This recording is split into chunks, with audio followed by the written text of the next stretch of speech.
Hello friends, రేపటి complete episode ఇప్పుడు ఈ వీడియోలో చూడండి. హలో, మీకు కంగ్రాట్స్ అండి. ఆడిషన్లో మీరు సెలెక్ట్ అయ్యారు. 2 రోజుల్లో కాంపిటీషన్ జరగబోతుంది. దానికి మీరు మీ హస్బెండ్ అటెండ్ అవ్వాలి. ఆ కాంపిటీషన్లో మీరు గెలిస్తే 5 lakhsతో పాటు మరో 5 lakhs బంపర్ ఆఫర్ ఉంటుంది. ఇక గౌరీ సంతోషంతో అంటే మొత్తం 10 లక్షలా? అవునండి, మీకు మా మేనేజ్ తరపు నుంచి అఫీషియల్గా మెసేజ్ వస్తుంది. టైం మెనూ అన్నీ అందులోనే ఉంటాయండి. ఇక ఆల్ ది బెస్ట్. ఏంటి, వామ్మో, 10 లక్షల! శంకర్ గారికి 1 లక్ష ఇచ్చినా ఇంకా చాలా డబ్బులు మిగిలిపోతాయి. నేనేమో గొడవ పెట్టుకొని ఇంట్లో నుంచి వెళ్ళిపోమని చెప్పాను. మరి నాతోని కాంటెస్ట్కి వస్తాడో రాడో? వెళ్ళి బ్రతిమిలాడితే అయినా నాకేమవసరం? అమ్మో, అవసరమే. అవతల 10 లక్షలు. ఇంతలో గౌరీ చెల్లెళ్ళు వచ్చి, అక్క, ఏం ఆలోచిస్తున్నావు? నీకు ఈవెంట్ వచ్చిందా? అవునే, చాలా పెద్ద ఈవెంట్. అది అవునో వద్దో చెప్పాలనా వద్దా అని ఆలోచిస్తున్నాను. పెద్ద ఈవెంట్ అంటున్నావు అంటే చాలా డబ్బులు వస్తాయన్నమాట. అవునే, చాలా డబ్బులు వస్తాయి. అంటే ఇంకెందుకు ఆలోచిస్తున్నావు అక్క? ఓకే చెప్పేసి.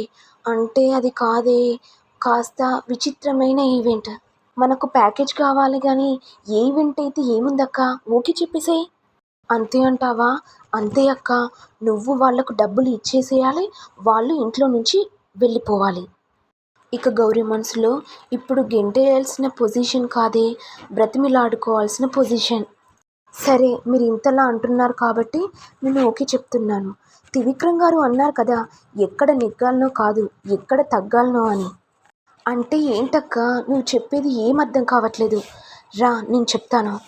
ఇటు శంకర్ ఏమో మేడ్ ఫర్ ఈచ్ అదర్ కాంపిటీషన్లో సెలెక్ట్ అయ్యామని ఫోన్ వచ్చింది. ఈ టైంలో నేను వేస్ట్గా గౌరీ గారితో గొడవపడి సచ్చాను. ఇప్పుడు నేను ఏం చేయాలి? ఇప్పుడు నేను అడుగుతానేమో బెంచేస్తుంది. ఇప్పుడు నేను ఏం చేయాలి, ఎలా ఒప్పించాలి అని శంకర్ ఆలోచిస్తూ ఉండగా ఇంతలో గౌరీ కూడా ఎలాగైనా సరే కోపంగా కాకుండా కూల్గా కాంపిటీషన్లో వెళ్ళేటట్టుగా చేయాలి. ఇక వెంటనే శ్రావణి, అక్క పద, మనం వెళ్ళి చూసుకుందాం. హలో శంకర్ గారు, మా అక్కకి పెద్ద ఈవెంట్ వచ్చింది తెలుసా? అమ్మో, కొంప తీసి రూమ్ కాల్ చేయమని చెప్తుందా ఏంటి? 2 రోజుల్లో మా అక్క మీ డబ్బులు ఇచ్చేస్తుంది. ఇప్పుడు డబ్బుల గురించి ఎందుకే? నువ్వు ఉండక్క, నీ స్టేటస్ ఏంటో వాళ్ళకు తెలియాలి కదా. నేను మాట్లాడతాను కదా, నువ్వు సైలెంట్గా ఉండు. సరే అక్క. చూడు శంకర్ గారు, ఇంట్లో నుంచి వెళ్ళడం అనేది నాదే కరెక్ట్ కాదు. అందుకే మీకు కొద్దిగా టైం ఇద్దామని అనుకుంటున్నాను. ఇదేంటి, గౌరీ గారు ప్లేట్ మార్చారేంటి? కొంపతీసి వాళ్ళు ఫోన్ చేసి చెప్పారా? ఇక శంకర్ తమ్ముళ్ళు వచ్చి, అన్నయ్య మొత్తం ప్యాక్ చేశాను, ఇక మనము వెళ్ళిపోదాం పదన్నయ్య. మన దగ్గర రావాల్సిన డబ్బులు రావాలి కదా, వాళ్ళ దగ్గర అడుక్కొని మనం వెళ్ళిపోదాం పదండి. ఆగరా, ఎందుకంత ఆవేశం? ఇప్పటికిప్పుడు వాళ్ళు ఎక్కడి నుంచి డబ్బులు తీసుకొస్తారు చెప్పు? టైం ఇవ్వాలి కదా, పైగా ఒంటరి ఆడపిల్లలు, కాస్త టైం ఇద్దాం. ఇక గౌరీ మనసులో, ఇదేంటి, శంకర్ గారు ప్లేట్ మార్చారు, కొంపతీసి వాళ్ళు ఫోన్ చేశారా? ఇంతలో శ్రావణి, సడన్లీగా ఇలా మాట్లాడుతున్నారేంటి? అన్నయ్య, వాళ్ళ కోసం నువ్వెందుకు తగ్గుతున్నావు? Power star ఏమన్నారా? ఎక్కడ నెగ్గాలనో కాదు, ఎక్కడ తగ్గాలనో నేర్చుకోమన్నారు కదరా. మీరు వెళ్ళండి. ఇక్కడ పెద్దవాళ్ళు మాట్లాడుకుంటుంటే మీకెందుకు శ్రావణి, మీరు కూడా ఇక్కడి నుంచి వెళ్ళండి. ఎంతసేపు అయిందండి మీకు కాల్ వచ్చి? ఓహో, మీకు కూడా తెలిసిపోయిందా? అంటే మీకు కూడా కాల్ వచ్చిందన్నమాట. చూసాదా మన అవసరాల కోసం ఎలా కాల్స్ వచ్చాయో? కాంపిటీషన్ రావడానికి నేను ఒప్పుకుంటున్నాను. ఏవండోయ్, మళ్ళీ కాంపిటీషన్ ముందు ఏం గొడవలు చేయరు కదా? చేయను, బట్ 1 కండిషన్. ఈ విషయం మా చెల్లెలకు తెలియకూడదు.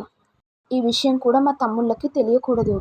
అసలే నాకు పెళ్ళి కావాల్సిన అమ్మాయిని. అవును మరి, ఇక్కడ నాకు 10 పెళ్ళిళ్ళైనాయి, నాకు కూడా పెళ్ళి కావాల్సిందే కదా.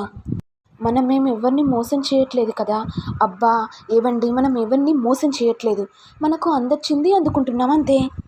కాంపిటీషన్లో అలాంటివి ఏం జరగవు కదా. అలాంటివి అంటే ఏంటండి? మొగుడు పిల్లల కాంపిటీషన్ కదా. హక్ చేసుకోమనడం, ముద్దు పెట్టుకోమనడం, ఇలాంటివి ఏం చెప్పరు కదా. పెడితే బాగుంటుంది ఏంటి? కంగారు పడకండి, పెట్టుకుంటేనే బాగుంటుంది. శంకర్ గారు, అబ్బా లేనిపోనివి ఆలోచించుకోకండి. పాజిటివ్గా ఉంటే పాజిటివ్గానే జరుగుతుంది ఏదైనా. నెగెటివ్ అనుకుంటే నెగెటివే అయిపోతుంది. మనం చేసేదే నెగెటివ్ పని. మరి పాజిటివ్ ఎలా అవుతుందండి? అబ్బబ్బా! మీరు ఒర్రకండి. ఫస్ట్ మా చెల్లెళ్ళకి, మీ తమ్ముళ్ళకి ఏం చెప్పాలో ఒకసారి ఆలోచించండి. చూడండి, మీ సిస్టర్‌కి కాంపిటీషన్స్ ఉన్నాయని చెప్పారు కదా! అదేమో వైజాగ్‌లో ఉందని చెప్పండి. మరి వాళ్ళు నమ్ముతారా? నమ్మేలా చెప్పండి. అబ్బా! మీరేం ఆలోచించకండి. ఎలాగో అలా మేనేజ్ చేసి మనం ఈ కాంపిటీషన్‌లో గెలవాలండి. మరి ఏం జరుగుతుందో అనేది నెక్స్ట్ ఎపిసోడ్‌లో చూడాలి. కాంపిటీషన్‌లో వీళ్ళిద్దరూ గెలుస్తారా లేదా అనేది చూడాలి. ఇక ఇంతటితో రానున్న ఎపిసోడ్ ఎండ్ అవుతుంది. మరి మీకు వీడియో గనుక నచ్చినట్లయితే లైక్ చేయండి, షేర్ చేయండి, సబ్స్క్రైబ్ చేయండి. Thank you.